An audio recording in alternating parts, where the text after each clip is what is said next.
అండి. నేను పుష్పారెడ్డి.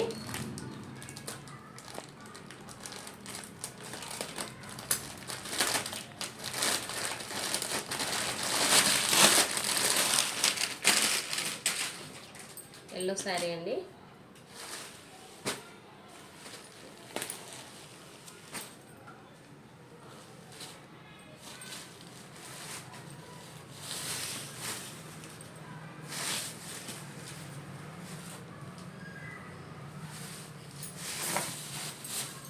ఇది బ్లౌజ్ అండి, హెవీ వర్క్ ఇచ్చాడు ఆయన. ఇది వచ్చేసి శారీ. శారీకి లేస్ నిలబడినది. శారీకి బార్డర్ ఉందండి, చూడండి చాలా బాగా ఇచ్చాడు. మళ్ళీ వచ్చేసి ఇవంతా చెంకి ఇచ్చాడు. ఇదంతా చెంకి ఇచ్చాడు. శారీ మొత్తం ఇలానే వచ్చిందండి హెవీగా. ఇది వచ్చేసి పళ్ళు అండి. నేను మీ పుష్పారెడ్డి. Thank you.